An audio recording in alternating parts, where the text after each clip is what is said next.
The bell above the diner door had rung 11 times that night before it rang for him, and Grace Bennett had counted every single one, because counting was the only thing that kept her upright during the graveyard shift at the Blue Plate on Fulton Street. She was topping off a mug of coffee that had gone cold twice already when the door swung open and the air in the room changed the way it does right before a storm breaks. She did not look up first. She smelled him first. Cedar and something darker underneath it, like leather that had been oiled and put away for years and only recently taken back out. He sat in the corner booth, the one with the torn red vinyl that nobody liked because you could feel the springs through your jeans. But he sat there anyway, back to the wall, facing the door. Grace had worked the diner long enough to know what that meant. Cops sat that way sometimes. So did men who were not cops and had better reasons to watch a door. She grabbed a menu and walked over because that was the job. 21 years old and on her feet 12 hours a night, and no room in her life for curiosity about strange men in expensive coats. But when she set the menu down in front of him, his hand moved to push it aside without opening it, and that was when she saw the ring. Heavy gold, a flat black stone in the center with something carved into it she could not make out from that angle. It sat low on his finger the way old jewelry does when it has been resized once or twice to fit new hands over generations. She did not mean to say anything. The words came out of her before she decided to let them. "Sir, my mother has a ring like yours." He went still. Not the stillness of a man who was bored or unbothered. The stillness of a predator that has just heard a sound in the grass it was not expecting to hear. His eyes came up from the menu he had not been reading and found her face, and for one full second neither of them moved, and the diner's fluorescent lights buzzed overhead the way they always did, and the radio behind the counter kept playing something tinny and forgotten, and none of it mattered because his eyes were doing something to the air between them that she had no name for yet. "What did you say?" His voice was quiet. Quiet men were the ones you worried about. Grace had learned that from 4 years of night shifts and a father who used to bartend before he stopped doing much of anything at all. "Your ring." She nodded at his hand without pointing, because pointing felt rude, felt like she was accusing him of something. "My mom has one just like it, same black stone. She never told me where she got it." He did not answer right away. He turned the ring once around his finger with his thumb, an absent gesture, the kind a man makes when he is buying himself 3 seconds to think. "What is your mother's name?" "Why do you want to know that?" "Because I am asking." There was no threat in how he said it. That was the strange part. It was simply a statement, flat and certain. The kind of sentence that did not leave room for a woman to decide whether or not she wanted to answer. Grace felt her pulse pick up, not from fear exactly, though fear was somewhere in there too, but from the sheer unfamiliar weight of being looked at like she was the only person in a room that held 11 other people. "Linda," she said finally. "Linda Bennett. She's not from around here. Was, I mean. She passed a few years back." Something crossed his face and disappeared before she could read it fully. Grief, maybe, or recognition, or both, stacked on top of each other the way old wounds sometimes are.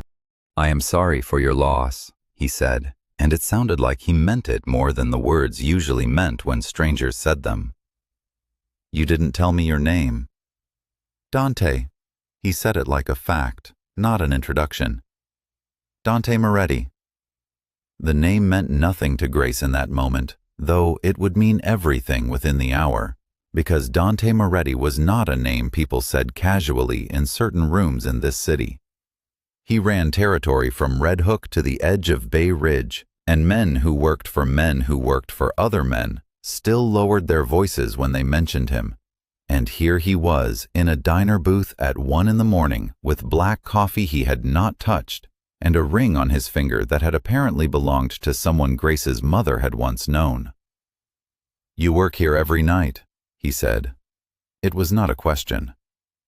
"Most nights. Pays the bills." She glanced toward the counter out of habit, checking that Marisol was covering the other tables, then looked back at him because something about his stillness made it hard to look anywhere else for long. "You want to order something? Or just sit there staring at menus you're not going to read?" The corner of his mouth did not move into a smile. Not yet. But something in his eyes shifted, some small recalibration, like he was revising an opinion he had already begun forming about her before she had even finished the sentence. "Coffee is fine." "You've got coffee." "Then I am fine." She should have walked away then. That was the moment, later, she would replay and wonder about. The moment where she could have turned around and gone back to refilling ketchup bottles and let the whole night pass the way every other night passed, forgettable and long, and ending in the same tired walk to the bus stop. But the bell over the door rang again, and this time it did not sound like an ordinary customer. 3 men came in together, too fast for men who were just hungry, and the one in front had his hand inside his jacket in a way that made every hair on Grace's arms stand up before her brain had even finished processing what she was looking at. Dante did not turn around. He did not have to. His eyes flicked to the reflection in the chrome napkin dispenser on the table, found the men behind him, and his whole body changed in a way that had nothing to do with panic and everything to do with readiness. "Get down," he said to her, low, and his hand closed around her wrist and pulled her behind the booth before she understood why. The first shot took out the front window. Glass rained across the linoleum in a bright, shattering sheet, and someone screamed, and Grace found herself pressed low against the cracked vinyl seat with Dante's body angled over hers, not covering her exactly, but positioned so that if anything came through that gap between the booths, it would find him first. She could feel the heat of him through his coat. She could hear him breathing, steady, controlled, nothing like her own ragged gasps. And underneath the terror, underneath the ringing in her ears from the gunfire that followed the broken window, she noticed the exact way his jaw was set, and the way his free hand had already produced a gun from somewhere inside his coat, and the way none of it seemed to surprise him even a little. "Stay down," he said again, and then he was moving, low and fast, putting a booth between himself and the door, returning fire in 2 controlled bursts that dropped one of the men before he had crossed the threshold fully. Grace had never heard gunfire that close before. It did something to the inside of her chest, a pressure that had no name, and she pressed her hands over her ears, even though it was already too late for that to help. The second man ducked behind the counter, and Marisol was screaming somewhere near the kitchen, and the third man was already backing out the shattered doorway, dragging his fallen partner with him, shouting something in a language Grace did not understand. Then it was over. The whole thing had lasted perhaps 45 seconds, though it felt like something that should have taken an hour to happen and a lifetime to recover from. Dante crossed the room in 3 strides and crouched beside her, gun still loose in his hand, but pointed at the floor now. "Are you hurt?" "I don't..." Her voice came out smaller than she wanted it to. "I don't think so." He studied her the way a man studies a wound he is not sure has stopped bleeding yet, checking for something she could not name. Then he stood and offered his hand, and she took it because her legs did not feel entirely reliable at that particular moment. And when he pulled her up, she was standing close enough to see that his eyes were a very dark brown, nearly black in this light, and that there was a thin white scar above his left eyebrow that had nothing to do with tonight. "You should not be here," he said. "It's my job to be here." "Not anymore. Not tonight." He looked past her toward the door, toward the street beyond it where sirens were already beginning to rise in the distance. They know your face now. That is a problem I created for you in less than a minute, and I am not in the habit of leaving problems like that unfixed. I don't need you to fix anything. Grace pulled her hand out of his, though she noticed, in some distant clinical part of her mind, that she had let it stay there longer than the situation strictly required. I need to call the police and figure out how I still have a job tomorrow, because Ray is going to have a fit about that window. The police will ask questions you cannot answer honestly. His voice had gone quiet again, that same flat certainty from the booth. And the men who came here tonight will come back, because they came for me, and they saw your face while they were doing it. That makes you a loose end in the eyes of people who do not leave loose ends. The floor felt like it was tilting slightly under her, though the diner was perfectly level, had always been perfectly level, through 4 years of double shifts and burnt coffee and this exact same worn linoleum. She thought of her mother's ring, sitting in a small velvet box in the top drawer of her dresser, the one piece of jewelry Linda Bennett had kept through every hard year and every move and every version of herself she had tried to become before cancer took the choice away from her entirely. She thought about the fact that this man, this stranger with a gun and a scar and a ring like her mother's, had just put himself between her and a bullet without appearing to think about it at all. "I'm not going anywhere with you," she said, because it seemed like the thing a smart woman would say, the thing that preserved some shred of control over a night that had already taken all of it from her. "I did not ask you to." "You were about to?" Something in his expression shifted again, that same small recalibration. "You are observant." "I'm tired, and I've got glass in my hair, and a man just tried to shoot up my job, so forgive me if I'm not in the mood for whatever this is." She gestured vaguely between them, encompassing the ring, the stillness, the whole unsettling gravity of him. "But yeah, I'm observant. I have to be." He looked at her for a long moment, and something about the way he looked at her felt different from the way men usually looked at her, which was either not at all, or with the specific dismissive glance that plus-sized women in service jobs learn to recognize and stop expecting anything better from by the time they were 20. Dante Moretti was not looking through her.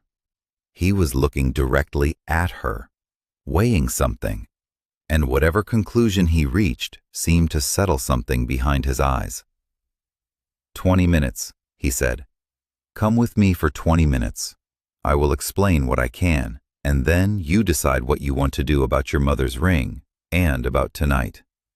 If you want to walk away after that, I will not stop you. And if I say no right now? Then I leave, and you deal with the police and the men who will come back for you alone, because I cannot protect what I do not know is in danger." He said it without cruelty, simply as fact, the way he seemed to say most things. "I would rather you did not have to find that out the hard way." Grace looked past him at the broken window, at Marisol crouched behind the counter, still shaking, at the 2 customers who had already fled into the night without paying, and she made a decision that she would spend the rest of the week trying to justify to herself, and would eventually stop trying to justify at all, because some decisions simply are what they are. 20 minutes, she said, and you're explaining the ring first. The black car that waited outside had bulletproof glass, she would learn later, though in the moment she only registered that it was warm and quiet and smelled like him, cedar and leather, and something underneath that might have been gun oil. He sat across from her rather than beside her, which she noted and appreciated more than she expected to, and he did not speak until the car had pulled several blocks away from the wreckage of the diner. "My mother," he said, "was named Serafina." "Okay." "She died when I was young enough that I remember her hands better than I remember her face." She wore 2 rings her whole life. One was her wedding ring, which is buried with her. The other was this one. He held up his hand, the black stone catching the passing streetlights in brief flashes.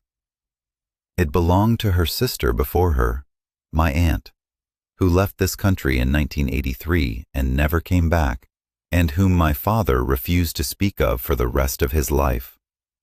Grace felt something cold settle in her stomach, a recognition she could not yet name, but could feel arriving the way you feel weather changing before the sky admits it.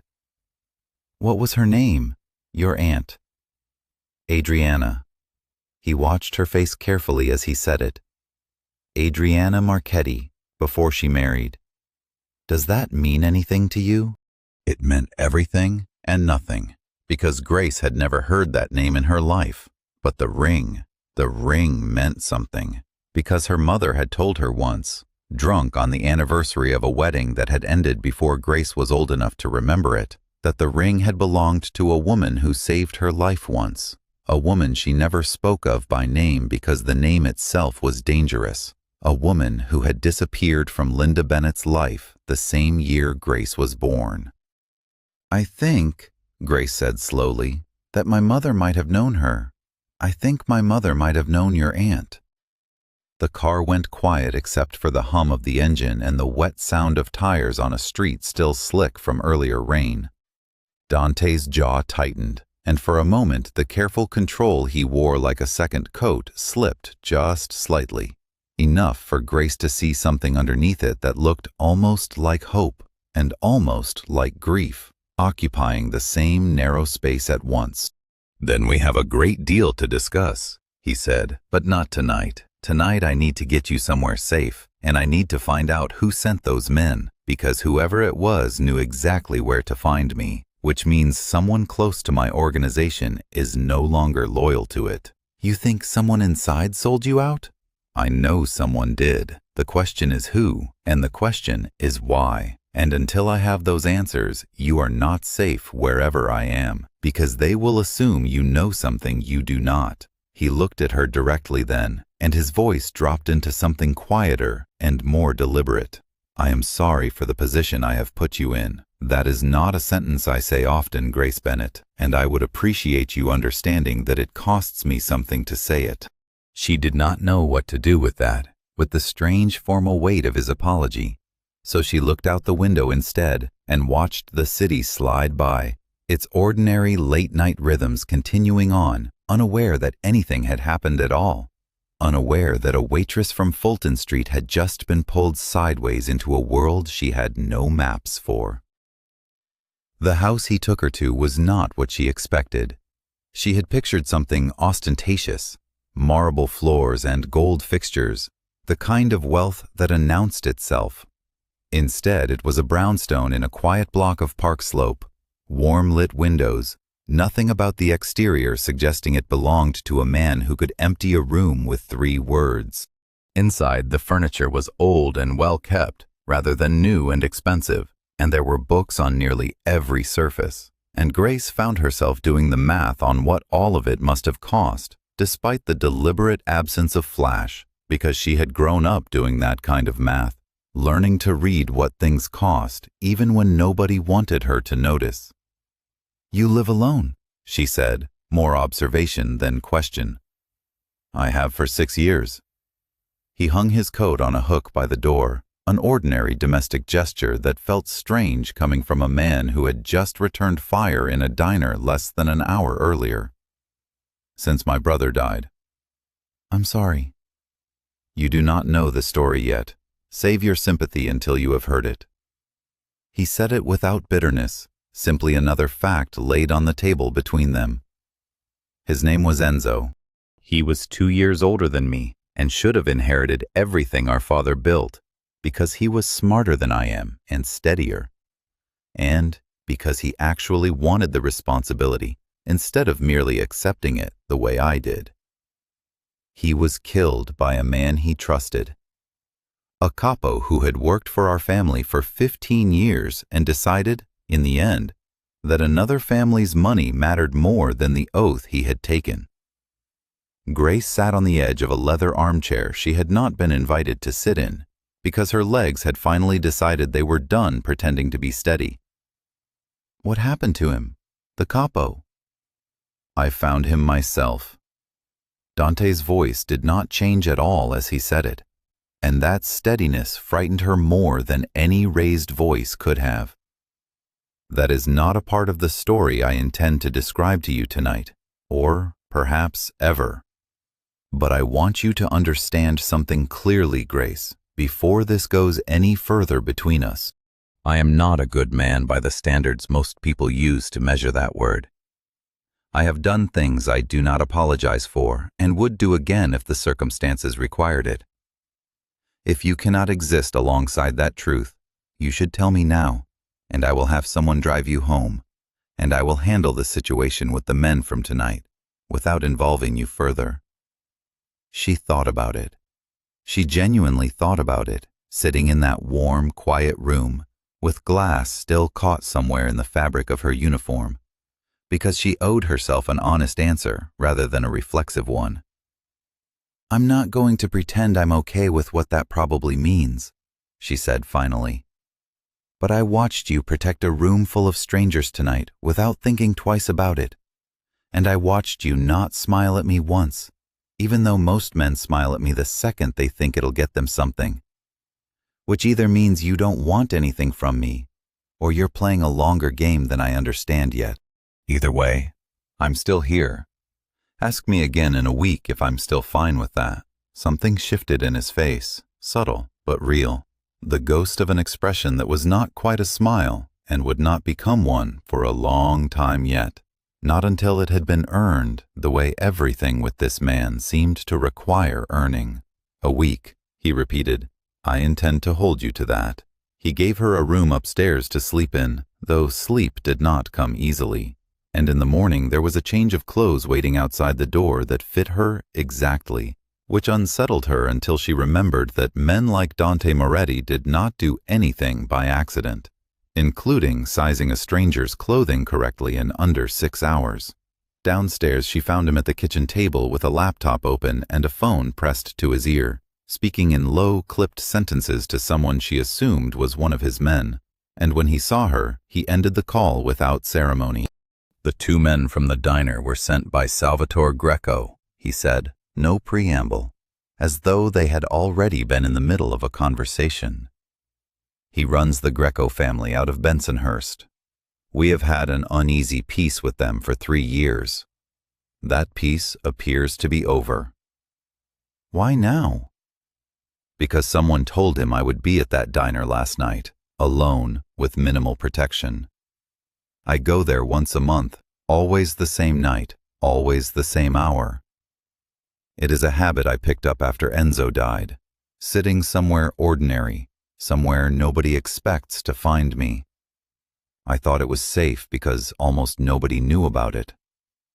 His eyes were hard now, calculating in a way that had nothing to do with the quiet man from the diner booth.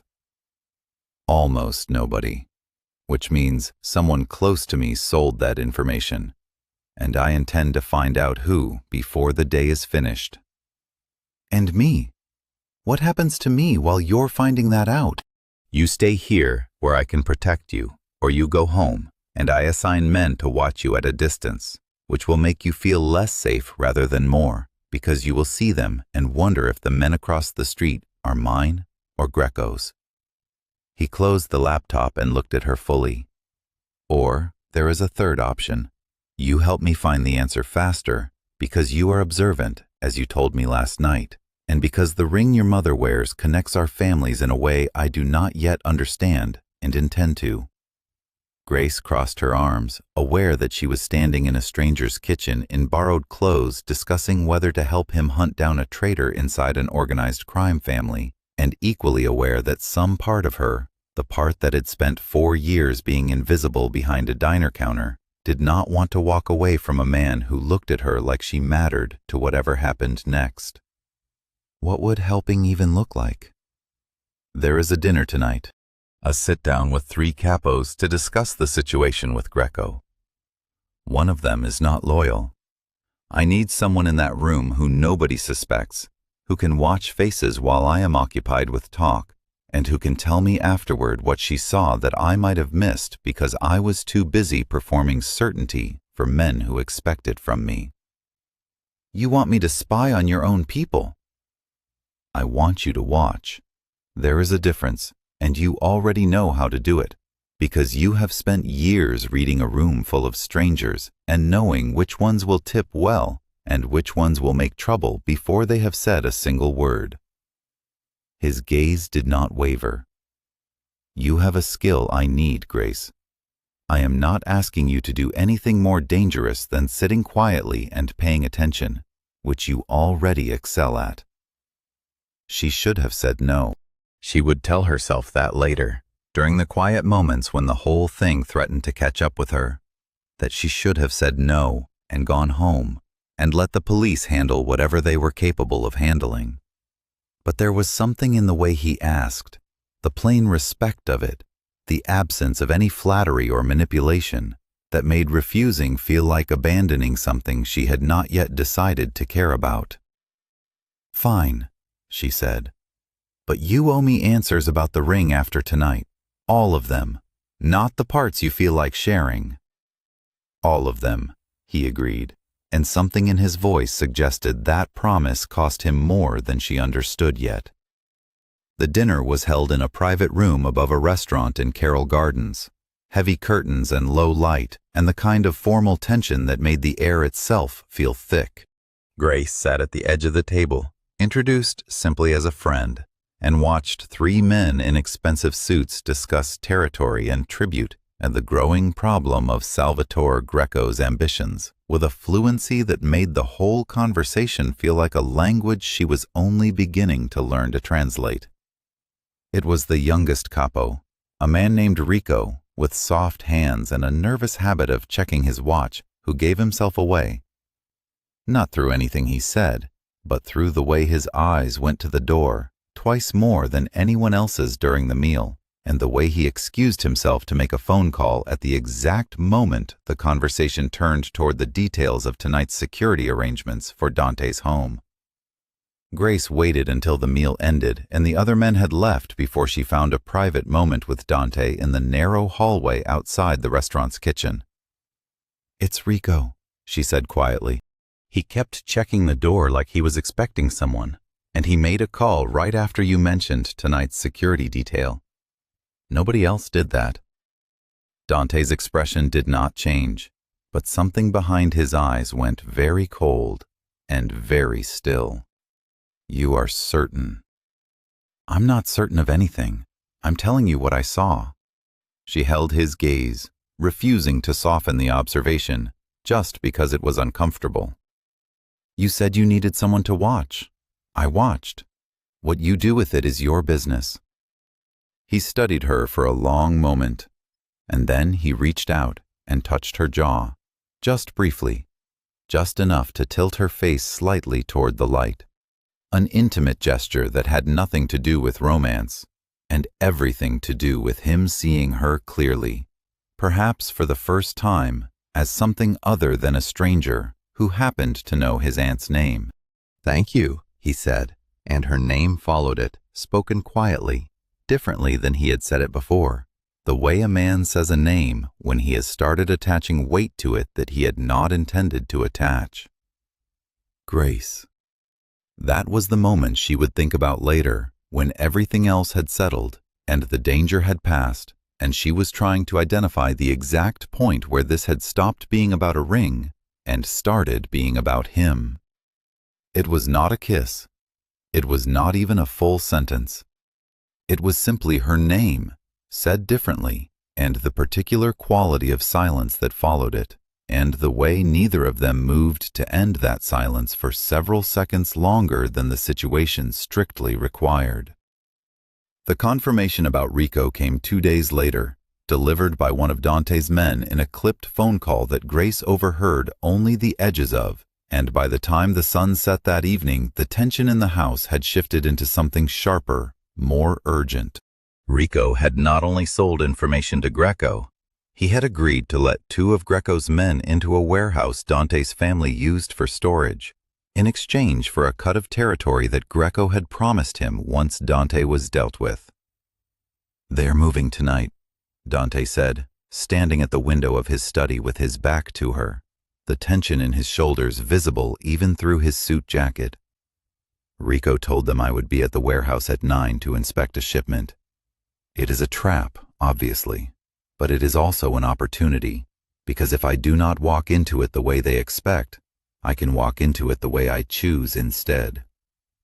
"You're going anyway." "I have to. If I do not respond to this directly, every capo in the organization will read it as weakness, and weakness invites exactly the kind of betrayal that got my brother killed."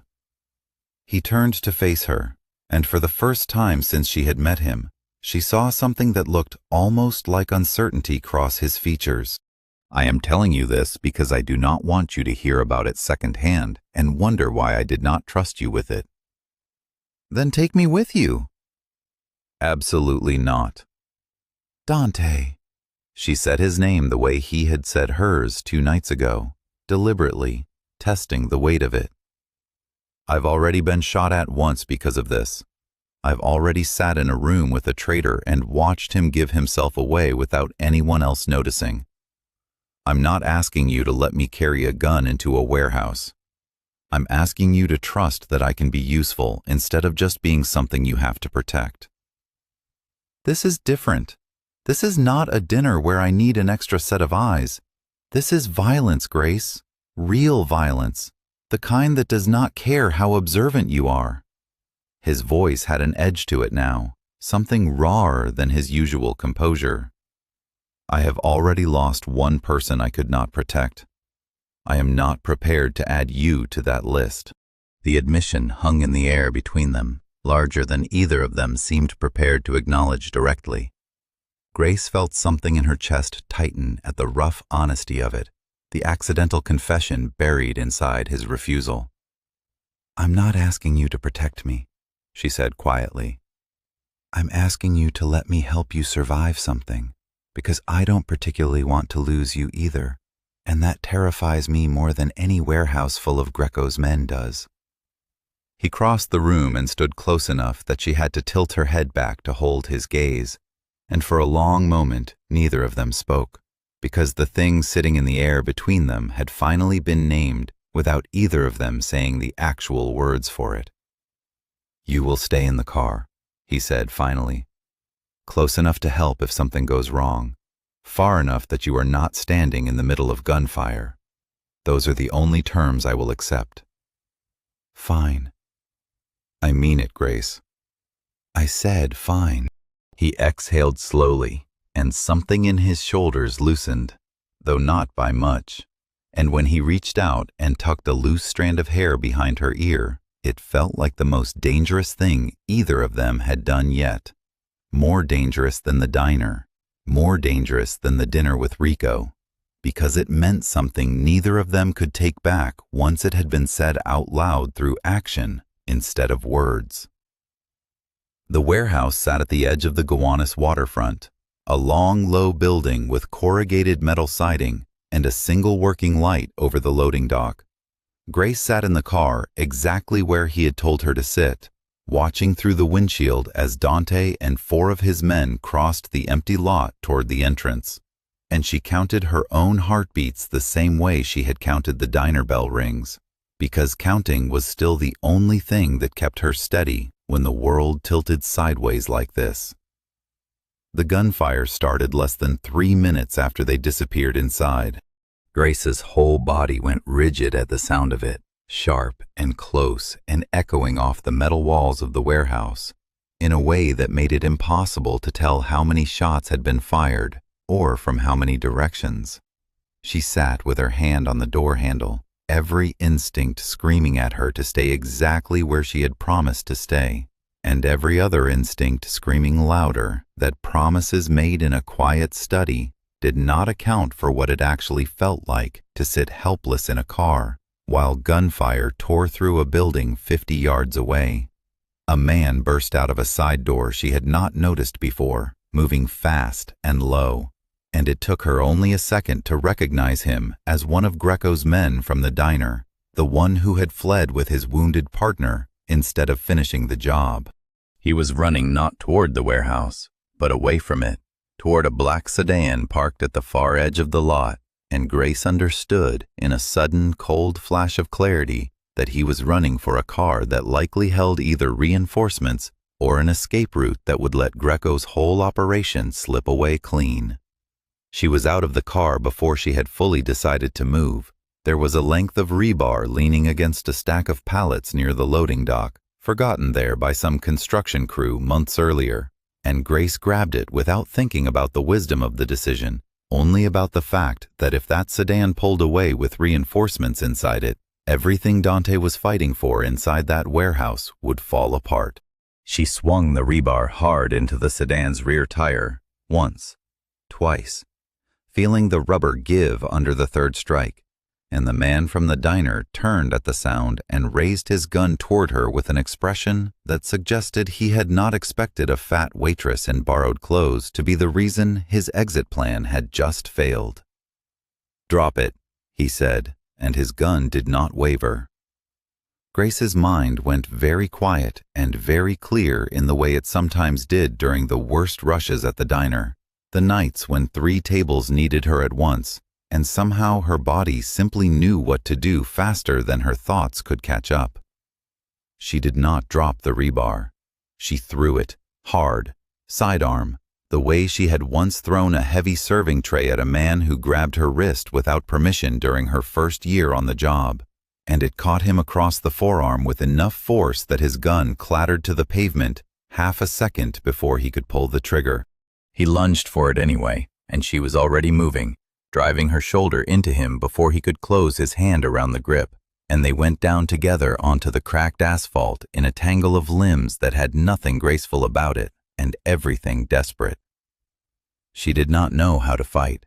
She only knew how to survive the next 3 seconds, and then the 3 seconds after that, and somewhere in the scramble, her hand found the gun first, and her body found the strength to hold it steady against his chest, and her voice found the words to tell him not to move, and to her own genuine surprise, he listened. That was how Dante found them when he emerged from the warehouse a minute later, blood on his knuckles that was not his own, 2 of his men behind him, Rico nowhere among them, and never to be seen again in any capacity that mattered to this story. He crossed the lot at a dead run when he saw her kneeling on the pavement with a gun in her hand and a Greco soldier pinned beneath her, and for one instant his face showed something she had never seen on it before: raw, unguarded fear, before it resolved into something closer to disbelief, and then, finally, something that looked almost like awe. "You were supposed to stay in the car." He was leaving. Grace did not look up from the man beneath her, her hands still shaking now that the adrenaline had nowhere left to go. "I couldn't let him leave." Dante took the gun from her hands, gently, and pulled the soldier up by his collar to hand him off to one of his men.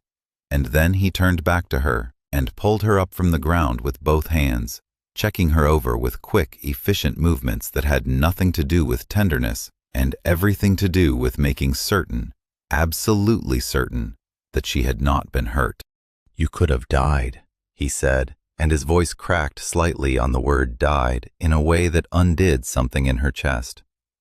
"So could you." She was crying now, she realized, though she had not noticed the tears start. "You went in there, and I sat in that car, and I couldn't just listen to gunshots and do nothing, Dante. I couldn't."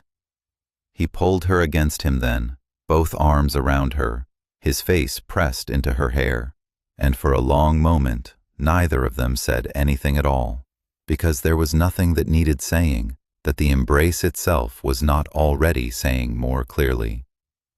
"Greco is finished," he said finally, quietly, into her hair. "Rico gave us everything before the end. Locations, financials, the names of 2 more men inside Greco's operation who were ready to defect once they saw which way this was going to fall. By morning there will be nothing left of his ambitions in this city." "And us." She pulled back enough to look at him, her face still wet, her hands still trembling. What happens to us now that the danger's over?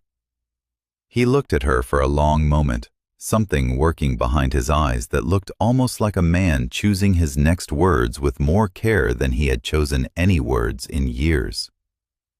My Aunt Adriana, he said, left this country because she fell in love with a man my father did not approve of, an American, and she chose him over the family, and my father never forgave her for it, and by the time I was old enough to understand any of it, she was already gone, already a story nobody in my family would finish telling me. I do not know if your mother knew her, or how, or why she carried that ring for the rest of her life. But I know that whatever thread connects your family to mine, it survived 40 years and an ocean, and my father's stubborn silence. And I do not believe threads like that survive by accident. You think it's fate or something. I think I do not believe in fate. He almost smiled then, the first real almost smile she had seen from him since the diner. I believe in choices. I believe you chose to speak to me about a ring you did not have to mention. I believe you chose to stay when I gave you every reason to leave. I believe you chose to pick up a piece of rebar and put yourself between me and a man with a gun when every rational instinct should have kept you in that car. His hand came up to cradle her face, thumb tracing along her cheekbone with a gentleness that felt entirely at odds with the violence that had unfolded around them only minutes earlier. I do not know what to call whatever this is between us yet, but I know I do not want to find out what my life looks like without it. That's not exactly a declaration of love, Dante Moretti. No. His voice had gone rough. It is something more honest than that. I am not a man who says easy things, but I am asking you to stay, Grace. Not for 1 week. Not until the danger passes. I am asking you to choose this.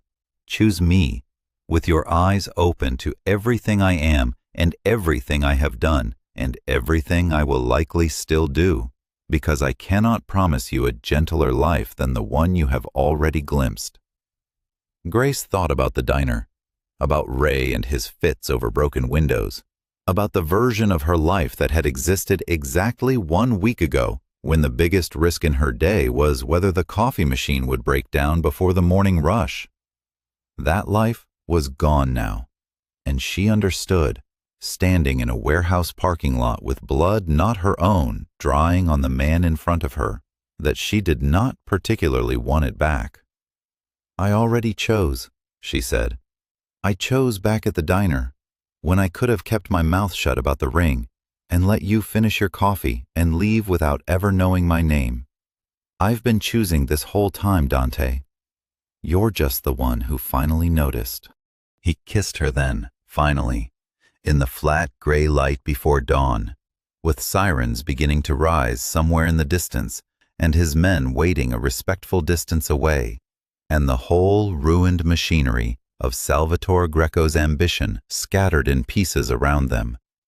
And it was not gentle exactly, but it was certain, the way everything about him was certain, and Grace understood in that moment that certainty could feel like safety when it came from the right person, even when that person's world was built on violence and loyalty and rings passed down through decades of silence.